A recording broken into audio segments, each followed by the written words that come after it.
যাকে আর দেরি করবো না শিমুল, চল। সেটাই তো তখন থেকে বলছি তোমাকে বিপাশাদি, চলো দেরি হয়ে যাচ্ছে। চল চল। কোথায় যাবে তা কি বলতে পারো? না, বলতে পারি না। আর আমি কোথায় যাব না যাব সেটা জেনে তোমার কি লাভ? এতগুলো বছর ধরে একসাথে ছিলাম, এইটুকু জানার দাবি আমার নেই? বাড়ি ভাড়া নিয়ে এখন থাকতে পারবো না, চাকরি বাকরির কোনো নিশ্চয়তা নেই তো। আপাতত যাচ্ছি দাদাদের কাছে। বহুকাল আগে বাবা মা বলেছিল বাড়ির পোর্শনটা বুঝে নেওয়ার জন্য, সেদিনও নিইনি, আজকেও বাড়ির পোর্শন বুঝে নিতে আমি যাচ্ছি না, যাচ্ছি কয়েকদিনের আশ্রয়ে। বিপাশা, যেখানে তোমার লিগ্যাল রাইট তুমি সেখানটা ছেড়ে চলে যাচ্ছ?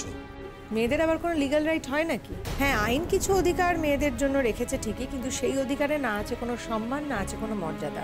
তাই ওই অধিকারটা আমার কাছে থাকা বা না থাকাটা মূল্যহীন। আশ্চর্য, তুমি কেন এতটা ভাবতে যাচ্ছ বলো তো আমার জন্য? তোমাকে কে ভাবতে বলেছে? আমি কিন্তু নিজের ভাবনা নিজে ভাবতে শিখে গেছি, আর তার জন্য তোমাকেই তো ধন্যবাদ দেওয়া উচিত। তোমার জন্যই তো নিজের ভাবনাটা ভাবতে শিখলাম। তোমার কাছে আমার কৃতজ্ঞতার অন্ত নেই। আন্টি, আন্টি তুমি কোথায় যাচ্ছ? আমি স্কুল থেকে আসছি, তুমি চলে যাচ্ছ? আমায় যে আজকে যেতেই হবে মা। তোমার আজকে স্কুল থেকে আসতে এত দেরি হলো? ঝড়ু কাকা দেরি করে গেল তাই দেরি হলো। ও মা, আন্টি কোথায় যাচ্ছে? আন্টি চলে যাচ্ছে মা। আন্টি তুমি কোথায় চলে যাচ্ছ? তুমি গেলে আমিও তোমার সাথে যাব। দেখো বাবা, তুমি তো আন্টির সঙ্গে যেতে পারবে না, আর আন্টি এ বাড়িতেও থাকবে না, আন্টি চলে যাবে। তবে তুমি চাইলে আন্টি মাঝে মধ্যে এসে তোমার সঙ্গে দেখা করে যাবে। আমাদের তো দেরি হয়ে যাচ্ছে, এবার যাই আমরা। তুমি চুপ করো, তুমি কিচ্ছু জানো না। আন্টি আমাকে ছেড়ে থাকতে পারে না, আমি আন্টিকে ছেড়ে থাকতে পারি না। বাবা, আন্টি কোথায় চলে যাচ্ছে? আন্টিকে তোমরা কোথায় পাঠিয়ে দিচ্ছ? আমি কোথাও পাঠাইনি মা, তোমার আন্টি নিজে থেকেই চলে যেতে চাইছেন। তুমি দেখো তুমি আটকাতে পারো কিনা। শোনো, তুমি তো লক্ষ্মী মেয়ে, তুমি তো ভালো মেয়ে, তুমি ভালো হয়ে থাকবে, মন দিয়ে লেখাপড়া করবে, কেমন লক্ষ্মী হয়ে থাকবে।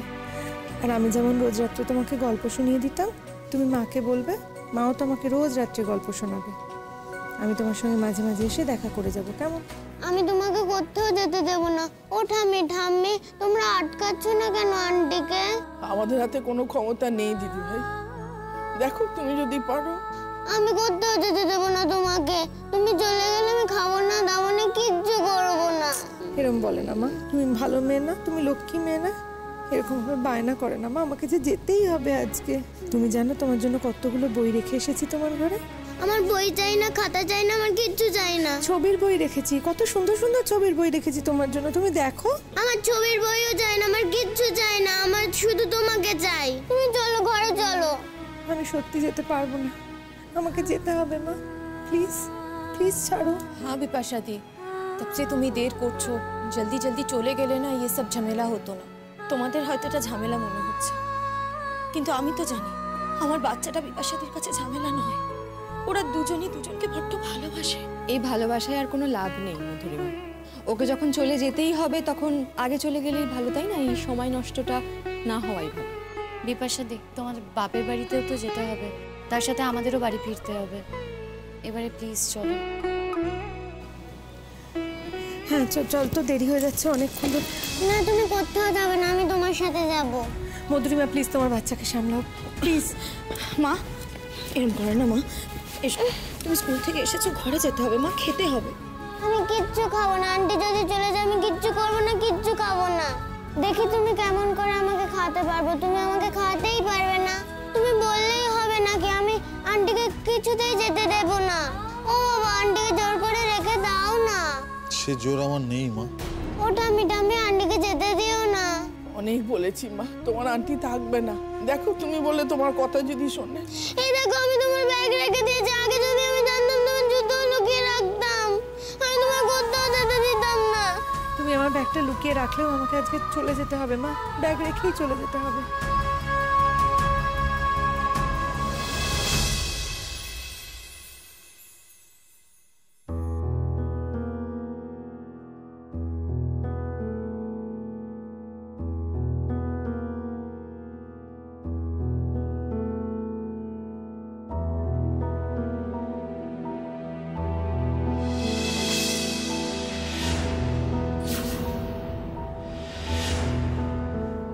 কে আপনি?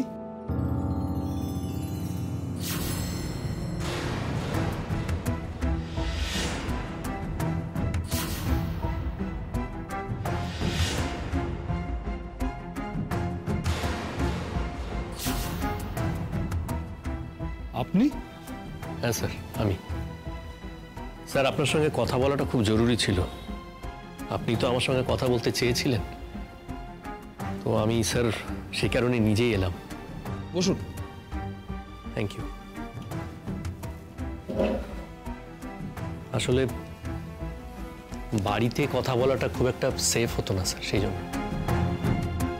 আমি কি বিষয়ে আপনার সঙ্গে কথা বলতে চাই সেটা নিশ্চয়ই বুঝতে পেরেছেন। স্যার, আপনি বরং বলুন না কেন ডেকেছেন। আপনি সত্যিই বুঝতে পারেননি? দেখুন, আমার বোঝা আর আপনার বোঝা যে সবসময় একই হবে তার তো কোনো মানে নেই, সেই জন্যই বলছি স্যার। আপনি যদি বলেন যে আপনি কেন ডেকেছেন তাহলে খুব ভালো হয়। দেখুন, আমি জানতে চাইছি আপনি কেন নিজেকে গোপন রেখেছেন। প্রয়োজন ছিল স্যার, প্রয়োজন ছিল। আমি যদি এটা না করতাম তাহলে অপরাধীকে এতটা সহজে ধরা যেত না। আসলে কি হয়েছে জানেন তো, ওরা ওরা আমার সামনে সব রকম কথাবার্তা তো বলতো, ওপেনলি বলতো। ওরা ভেবেই নিয়েছিল যে আমি আসলে একটা গন কেস। তার মানে আপনি সবটা জানতেন। আচ্ছা, আপনার স্ত্রীকে কে বাঁচিয়েছে? আপনার কি মনে হয় স্যার এই প্রশ্নটা যে আপনি করছেন? মানে ধরুন, আপনাদের তো একটা এনকোয়ারি টিম থাকে যারা সমস্ত খোঁজ খবর রাখে, কোথায় কে কি করছে, কেন করছে, একটা খবর তো পাওয়া যায়, তাই না? আপনার বুদ্ধি তারিফ করতে হয়। বুদ্ধি নয় স্যার, বরং এটাকে আমার দুর্বুদ্ধি বলা যেতে পারে। আসলে আমি নিজেকে লুকিয়ে রাখতে চাইছিলাম। আমি চাইনি মায়ের কাছে বিষয়টা প্রকাশ হোক। বুঝতেই তো পারছেন, মায়ের বয়স হয়েছে। তারপরে শিমুলের কাছে ওই ব্যাপারটা প্রকাশ করতে চাইনি, লুকিয়ে রাখতে চেয়েছিলাম। শিমুল যে কোনো কিছু জানতে পারছিল না, আমার খুব খারাপ লাগছিল স্যার। কিন্তু এটা তো শিমুলের ভালোর জন্য, সেই জন্যই কাজটা আমাকে করতেই হয়েছিল, কোনো উপায় ছিল না। আমি আসলে স্যার আন্দাজ করছিলাম এরকম একটা ঘটনা ঘটতে পারে। একটা উড়ো কল এসেছিল, উড়ো ফোন এসেছিল, আর সেই উড়ো কল থেকেই আমি আপনাকে শনাক্ত করি। আর সেই কারণে একটু দেরি হয়ে গেছে। আসলে আমরা কেউ কল্পনাই করতে পারিনি যে আপনি মুভ করতে পারেন। এটাই আমাদের মস্ত বড় ভুল ছিল। এই জন্যই বলে না স্যার, কাউকে আন্ডার এস্টিমেট করতে নেই। কখন কে কোন অবস্থাতে কি করে ফেলতে পারে তা তো কেউ আগে থেকে বলতে পারে না। বুঝতে পেরেছি। তা এখন কি আপনার স্ত্রী সবটা জানেন? না না স্যার, একদমই নয়। মানে আমি আপনাকে রিকোয়েস্ট করছি স্যার, কোনোভাবেই যেন শিমুল এখন কিছু না জানতে পারে। দেখুন, আমি চাই না এখনই এই শখটা ওকে দিতে। আর তাছাড়া আমার মাকে ওই শখটা আমি এখন দিতে চাই না স্যার। আপনাদের এই কেসটার তো একটা নিশ্চয়ই প্রসিজিওর আছে। আসামিকে ধরার আগে নিশ্চয়ই কোর্টে উঠবে কেসটা, তারপরে তার হিয়ারিং হবে। ততদিন পর্যন্ত আমি চাই না স্যার ব্যাপারটা কেউ জানুক। স্যার, এটুকু রিকোয়েস্ট আপনার কাছে। আমি এক্সপেক্ট করব আপনি এটুকু দেখবেন। শোনো বাবু, দেখো এ বাড়িতে তোমার বাবা আছে, মা আছেন, ঠাম্মি আছেন, আন্টির তো একটা নিজের বাড়ি আছে। আন্টিকে তো সে বাড়িতে যেতেই হবে বাবা। আমি আন্টির সঙ্গে যাব। আন্টির নিজের বাড়ি তো আমারও নিজের বাড়ি।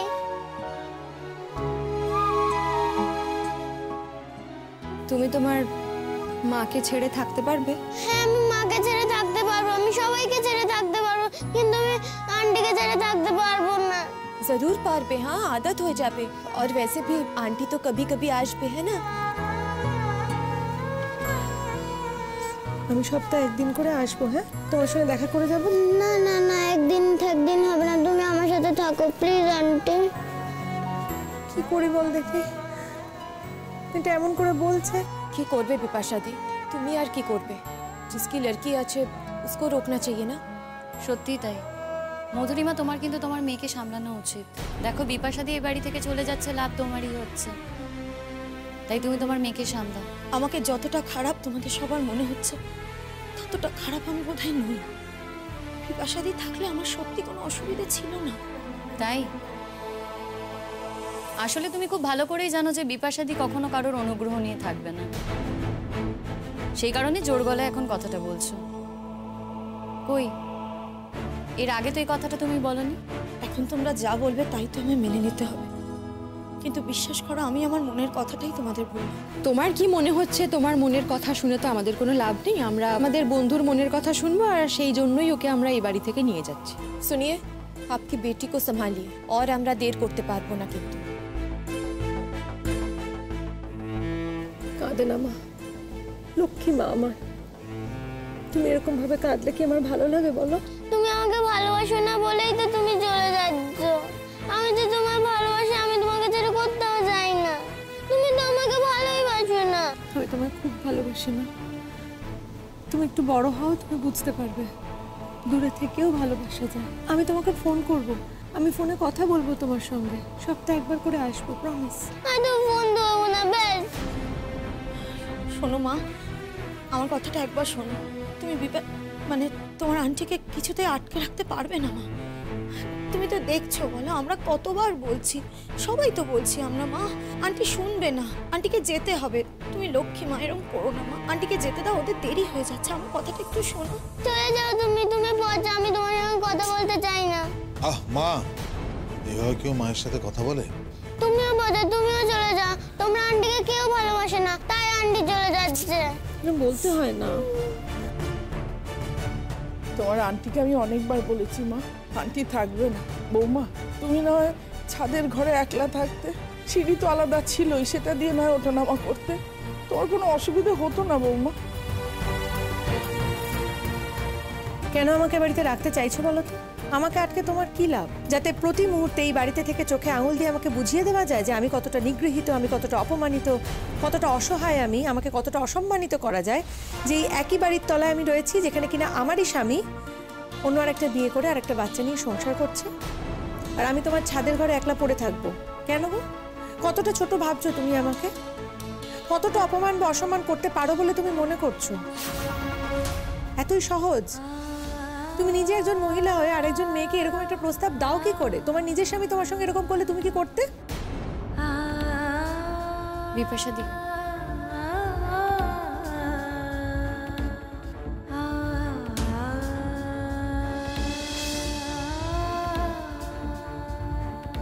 তুমি সত্যি সত্যি চলে যাচ্ছ?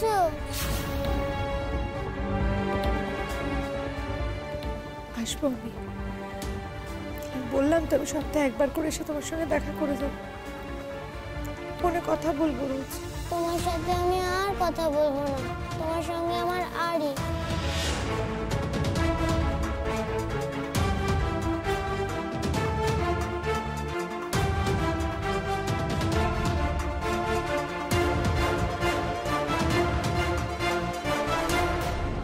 কার কাছে কই মনের কথা, কার কাছে কই মনের কথা। দেখুন, আপনি নিজেকে হাইড করে রাখতে চাইছেন, I don't have any problem, কিন্তু আপনার ফ্যামিলি থেকে তো প্রেশার আসবে, মানে বিশেষ করে আপনার স্ত্রী তো জানতে চাইবে কে ওনাকে বাঁচালেন। স্যার, শিমুলের একটা সন্দেহ অবশ্য আছে আমার উপরে। ও খুব একটা শিওর নয়, কিন্তু কিছুটা আন্দাজ করতে পারে। আসলে আমি স্যার অসাবধানতায় কিছু ক্লু ওকে দিয়ে ফেলেছি, কিছু করার ছিল না। পুলিশের পোশাকটা নিশ্চয়ই 1 নম্বর ক্লু। মানে শিমুল কি এটা বলেছে নাকি আপনাকে? না বললে কি করে জানবো? আচ্ছা, আপনি তো ওই পুলিশের পোশাকটা অন্য কোথাও ড্যামেজ করে ফেলতে পারতেন, তাহলেই কোনো সমস্যা হতো না।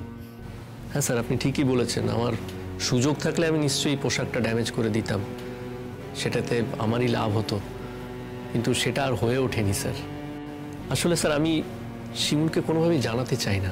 ওই যে আগে বললাম, মায়েরও তো বয়স হয়েছে, আমি চাই না মাও জানুক। কিন্তু জানতে তো একদিন সবাই পারবে। হ্যাঁ, সেটা নিশ্চয়ই পারবে, কিন্তু ততদিনে কিছুটা সময় নিশ্চয়ই পাওয়া যাবে।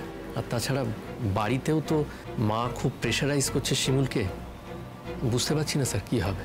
কি বিষয়ে প্রেশারাইজ করছে আপনার মা? আপনাকে পুরো ঘটনাটা বলি। মানে আমার ভাই পলাশ আর ওর স্ত্রী, ওরা মাকে গিয়ে বলছে যাতে মা শিমুলকে এসে কনভিন্স করে। মা তো বুঝতেই পাচ্ছেন মায়ের বয়স হয়েছে, প্লাস কোনোদিনই মা খুব একটা শক্ত মনের নন, হাজার হোক ছেলে তো, ফলে মা ওদের কথা শুনতে বাধ্য হচ্ছে। মা শিমুলকে বোঝাচ্ছে যাতে শিমুল কোনোভাবেই থানাতে না আসে, এই কেসটা যেন আর না এগোয়। আমার মনে হয় শিমুল হয়তো আর আসবেও না এখানে। কিন্তু স্যার আপনারা তো সুমোটো করেও কেসটাকে এগিয়ে নিয়ে যেতে পারেন। স্যার আমি চাই। কি চান আপনি? স্যার আপনার কি মনে হয় আমার কি চাওয়া উচিত? একটা মানুষ আমার স্ত্রীকে খুন করার চেষ্টা করছে, যে কোনো দিন তারা আমাকেও খুন করার চেষ্টা করতে পারে, আর এগুলো জানার পরেও এদের মুখোশটা টেনে খোলা আমার উচিত হবে না? আমার জানানো উচিত হবে না? এর পরেও যদি আমি কিছু না জানাই স্যার, সেটা তো আরেকটা অপরাধ হবে। নিশ্চয়ই, একদম ঠিক বলেছেন। জানানো উচিত, ফাইট করা উচিত, ওদের জানা উচিত যে আপনি সবটা জানতে পেরেছেন, ওদের শাস্তি হওয়া উচিত। স্যার সেই কারণেই স্যার আমি আপনাকে রিকোয়েস্ট করছি, আপনারা প্লিজ এই কেসটাতে এনকোয়ারি করুন। আপনার স্ত্রী যদি না আসতে চান, না আসবেন, আমরা আমাদের মতো কেসটা প্রসেস করব। আচ্ছা, ওরা কি একটু ভয় পেয়েছে মনে হয়? মাকে দিয়ে শিমুলকে প্রেশারাইজ করছে তো, নিশ্চয়ই কোনো না কোনোভাবে একটু ভয় ওরা পেয়েছে, না হলে ওরা এটা করতো না। আমি অবাক হয়ে যাচ্ছি, কি দুঃসাহস এদের। আচ্ছা, এদের উদ্দেশ্যটা কি? আপনি বলুন না স্যার। দেখুন, আমার তো মনে হয় এই বাড়ি টাড়ি সবটা একা অধিকার করে নেওয়াই ওদের মূল উদ্দেশ্য। তবে যতদিন আপনার মা বেঁচে আছে এই অধিকার তো ওরা করতে পারবে না। বাড়িটা স্যার মনে হয় ওরা মাকে জোর জবরদস্তি করে লিখিয়ে নেবে। মা কতদিন ওদের সঙ্গে পেরে উঠবে জানি না। আসলে স্যার আমরা না থাকলে না ওদের খুব সুবিধা হয়। আচ্ছা, আপনার ছোট ভাই কি বরাবরই এরকমই ছিল? দেখুন স্যার, আমি যদি নিজের কথা বলি, আমি নিজেও স্যার বরাবর যে খুব একটা ভালো ছিলাম সেরকমটা কিন্তু নয়। হ্যাঁ, তবে এতটা খারাপ আমি ছিলাম না নিশ্চয়ই। আমার ভাইয়ের মধ্যে যে এতখানি লোভ, পাপ, হিংসা জমে আছে, এটা স্যার আমি বুঝতে পারিনি আগে থেকে। কেন জানি না স্যার, আমার এটা মনে হয় যে ওর বিয়ের পর থেকে, মানে ওর বউ এই বাড়িতে আসার পর থেকে ওর মধ্যে আরো বেশি করে এগুলো না, মানে আমি ওর বউকেই শুধু দোষ দিচ্ছি এরকমটা কিন্তু নয় স্যার। মানুষের সঙ্গে মানুষ খারাপ হয় ঠিকই, কিন্তু তার ভেতরে যদি সেই জিনিস না থাকে তাহলে স্যার এতটা খারাপ সে হতে পারে না। পলাশের মধ্যে এগুলো ছিল, আগে থেকেই ছিল। কুসঙ্গে মানুষ কোথায় গিয়ে পৌঁছয়, আর ভালো সঙ্গে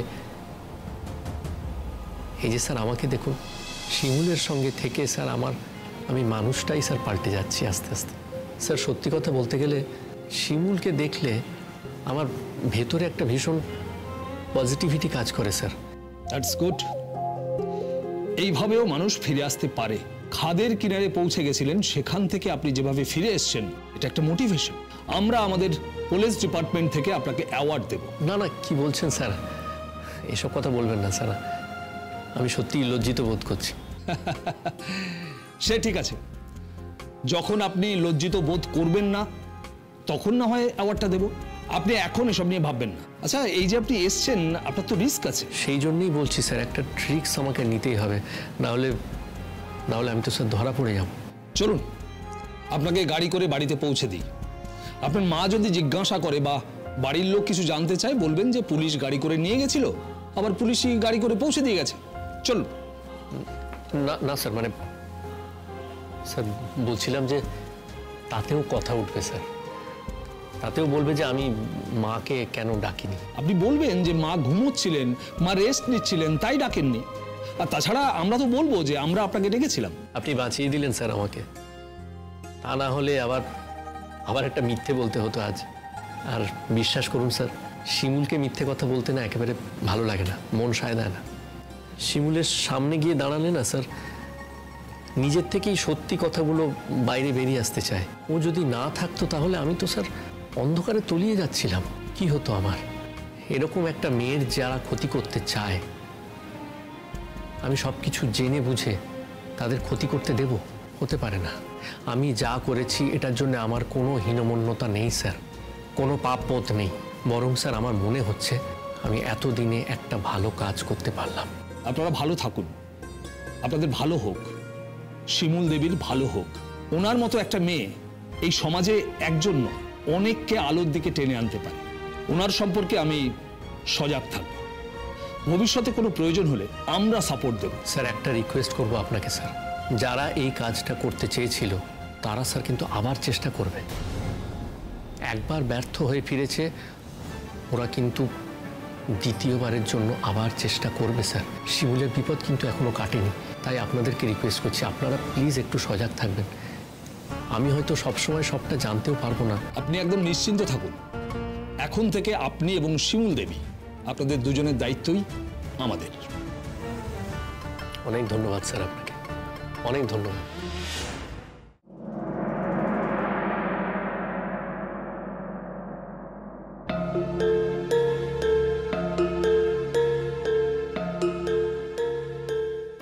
আসছি। হ্যাঁ স্কুলে বেরোচ্ছ বৌমা? হ্যাঁ স্কুলে বেরোচ্ছি, এলাম। বৌমা হ্যাঁ বলছিলাম যে ওই না ভেবেছিলাম তোমাকে আর বলবো না, কিন্তু না বলেও আর পারছি না বৌমা। ওই সেদিনকে তোমাকে বললাম না পলাশের ব্যাপারে আর কি। কি ব্যাপারে? মানে ওই থানায় পলাশের ব্যাপারটা নিয়ে যদি একটু কথা বলতে, তাইলে। আমি তো থানায় যাইনি মা। শুধু থানায় যাওয়া বা না যাওয়ার উপর তো নির্ভর করছে না, থানায় গিয়ে তোমাকে লিখে দিতে হবে। কি লিখে দিতে হবে পলাশ? যে আমার দেওর আমাকে মারতে চাইনি, আমার দেওর ওখানে ছিল না, তাই তো? আচ্ছা ওখানে তুমি ছিলে না অন্য কেউ ছিল, সেটা তো পুলিশ তদন্ত করছে, পুলিশ এনকোয়ারি করছে। আমি না এ ব্যাপারে কোনো ইন্টারফেয়ার করছি না গো। দেখো বৌমা, তুমি যদি চাও এই ব্যাপারটাকে জিইয়ে রাখতে, মানে কেসটাকে জিইয়ে রাখতে, তাইলে তো জিইয়ে রাখতেই পারো। আর তুমি যদি চাও যে আমি সংসারে শান্তি রাখবো, আমি বাড়ির লোককেই বিশ্বাস করব, তাইলে তো তুমি একটু পুলিশের কাছে গিয়ে বলতেই পারো না যে দেখুন আপনারা আমার দেওরের বিরুদ্ধে যে কেস করেছেন, আমি এটা আর এগিয়ে নিয়ে যেতে চাই না, বলতেই তো পারতে পারো। সব জায়গায় না মা আমার কথা খাটে না।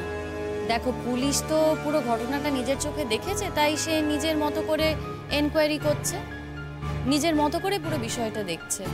আমি আমার কথা বললেই যে তারা শুনে নেবে তার তো কোনো মানে নেই না। তাছাড়া আমি তো জানি না এই কাজটা কে করেছে, এই কাজটা ওরা করেছে কি করেনি সেটা তো আমার জানা নেই। আর এরকম তো নয় যে এরকম ঘটনা আগে ঘটেনি।